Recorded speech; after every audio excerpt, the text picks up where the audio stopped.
Assalamualaikum warahmatullahi wabarakatuh. Waalaikumsalam warahmatullahi wabarakatuh. Selamat malam rekan-rekan semua. Perkenalkan, nama saya Novela Firane dengan NIM 24016142. Saya merupakan salah seorang mahasiswa program studi Pendidikan Bahasa dan Sastra Indonesia, Fakultas Bahasa dan Seni Universitas Negeri Padang.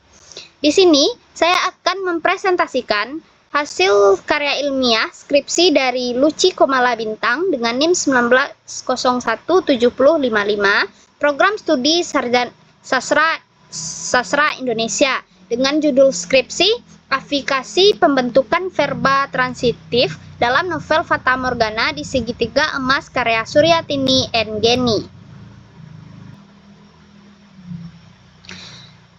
Latar belakang, aplikasi merupakan salah satu aspek struktur bahasa yang perlu mendapatkan pengajian dan perhatian khusus dalam pembentukan kata dan pemaknaan dalam suatu kalimat. Ketika kata dasar mengalami proses aplikasi, maka bisa saja terjadi perubahan kelas kata dan perubahan makna dari kata dasar tersebut.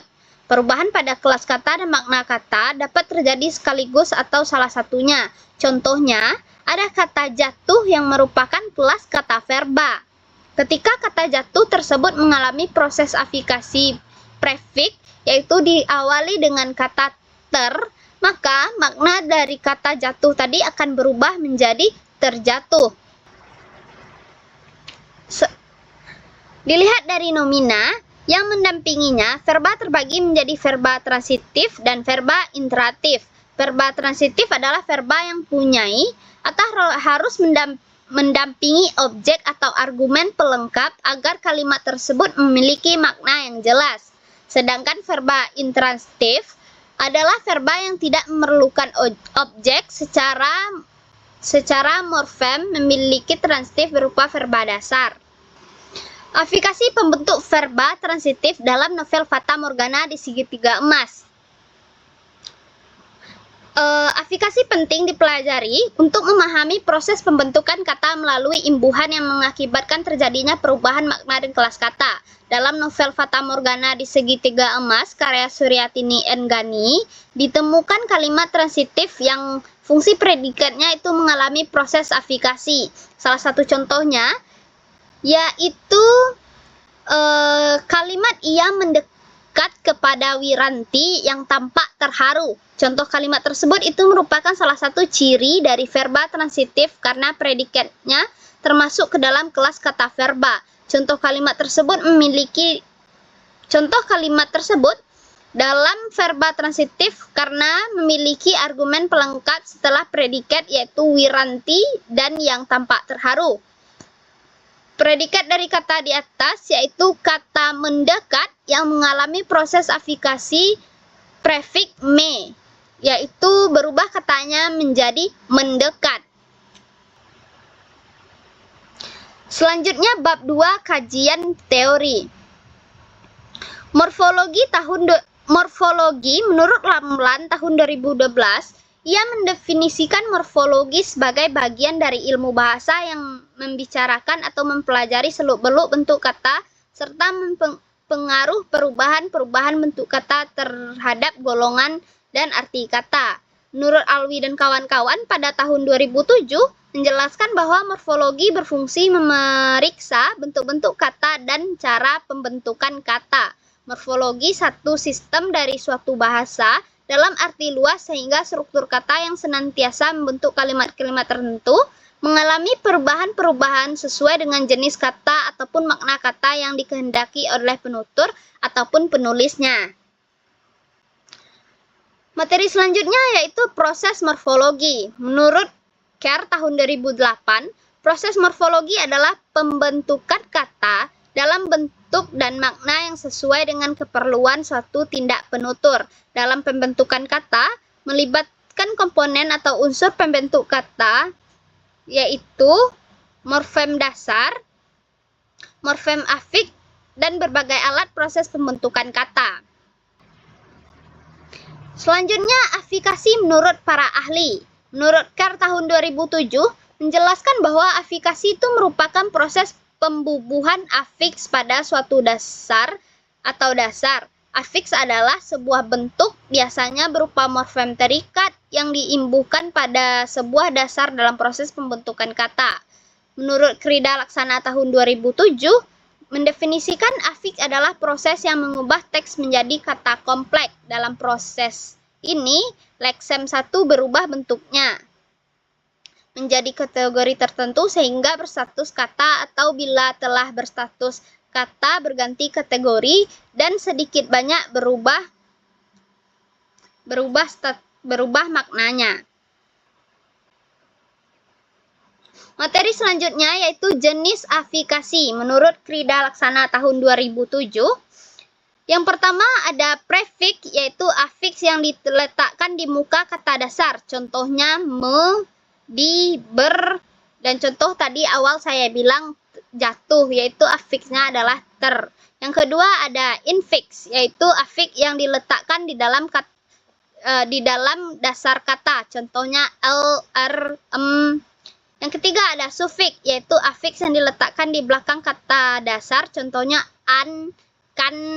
Yang keempat itu adalah simulfiks, yaitu afiks yang dimanifestasikan dengan ciri-ciri segmental yang dileburkan pada dasar. Contohnya kopi, ngopi, soto, nyoto, sate, nyate, dan lain-lainnya. Yang kelima itu adalah konfiks, yaitu afiks yang terdiri dari dua unsur. Satu di muka bentuk dasar dan satu di belakang bentuk dasar yang berfungsi sebagai fonem terbagi. Contohnya pe, an, dan ber-an, dan lain-lainnya. Yang keenam ada surfiks atau suprafiks, yaitu afiks yang dimanifestasikan dengan ciri-ciri suprasegmental atau afiks yang berhubungan dengan morfem suprasegmental. Contohnya me, kan, me, i, memper, dan di belakangnya kan serta lain-lainnya.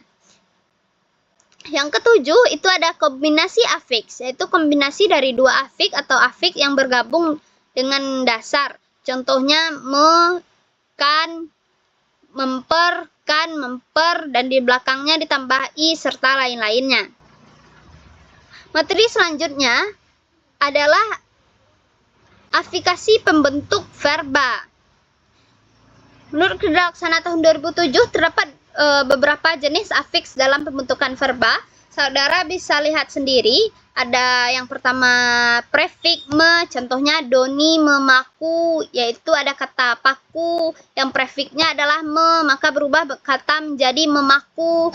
Selanjutnya ada prefix ber, contohnya ayam bertelur, yaitu kata dasarnya telur dan prefiksnya adalah ber, maka berganti maknanya menjadi bertelur. Dan bisa teman-teman lihat sendiri sampai akhir.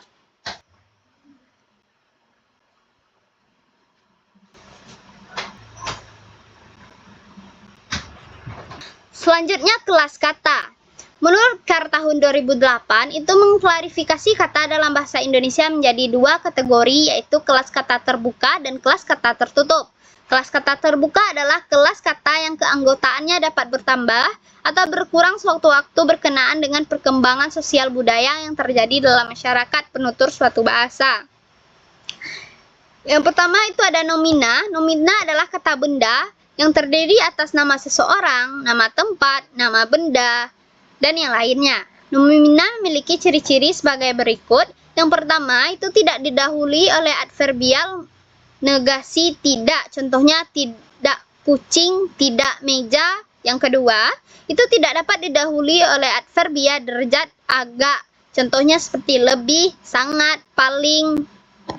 Yang ketiga, tidak dapat didahului oleh adverbial keharusan wajib. Contohnya wajib rumah, wajib bulan, wajib pensil, dan lain-lainnya. Yang keempat, itu dapat didahului oleh adverbial yang menyatakan jumlah seperti satu, sebuah, sebatang. Contohnya sebatang pensil, sebuah meja, dan yang lain-lainnya. Selanjutnya ada verba. Menurut Krida Laksana tahun 2008, verba adalah kelas kata yang biasanya berfungsi sebagai predikat dalam beberapa bahasa lain mempunyai ciri morfologi seperti ciri kala, aspek, persona, atau jumlah. Sebagian besar verba memiliki unsur semantis, perbuatan, keadaan, atau proses. Kelas kata di dalam bahasa Indonesia ditandai dengan kata yang tidak mungkin diawali dengan kata sangat.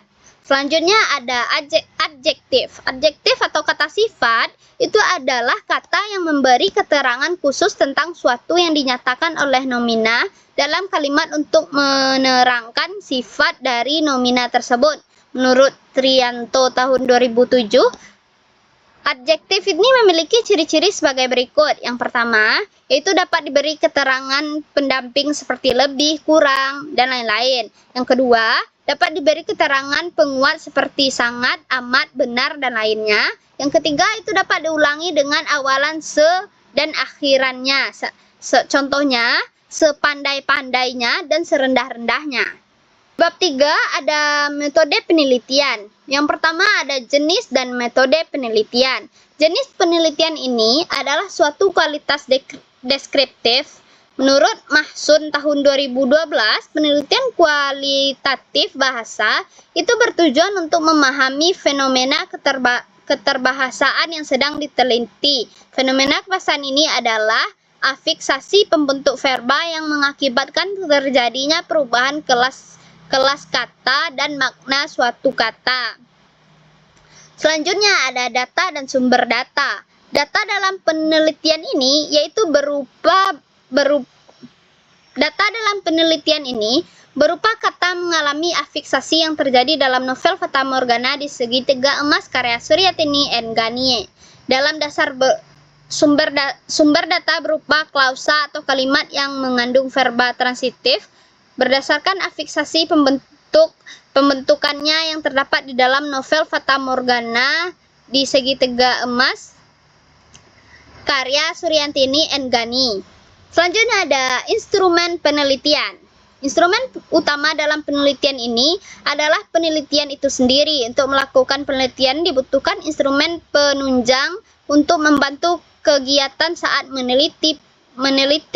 Perangkat yang dibutuhkan yaitu lembaran pencatatan untuk mencatat data-data dan juga format pengelompokan data yang memudahkan proses penelitiannya. Selanjutnya ada metode dan teknik pengumpulan data. Teknik pengumpulan data yang digunakan dalam penelitian ini yang pertama yaitu membaca dan memahami novel Fata Morgana di Segitiga Emas karya Suryatini and Ghani, gunanya untuk menguasai isi di dalam novel tersebut. Yang kedua, itu mengidentifikasi afiksasi pembentuk verba transitif yang terdapat dalam sumber data yaitu novel Fata Morgana di Segitiga Emas karya Suryatini and Ghani. Terus yang ketiga menginventarisasikan ke dalam data atau format yang telah kita buat. Nah, itu tadi rekan-rekan semua presentasi saya mengenai afiksasi pembentukan verba transitif dalam novel Fata Morgana di Segitiga Emas karya Suryatini and Ghani. Apakah ada dari saudara-saudara yang ingin bertanya? Baiklah, saya ingin bertanya. Silahkan Saudara Rahmi.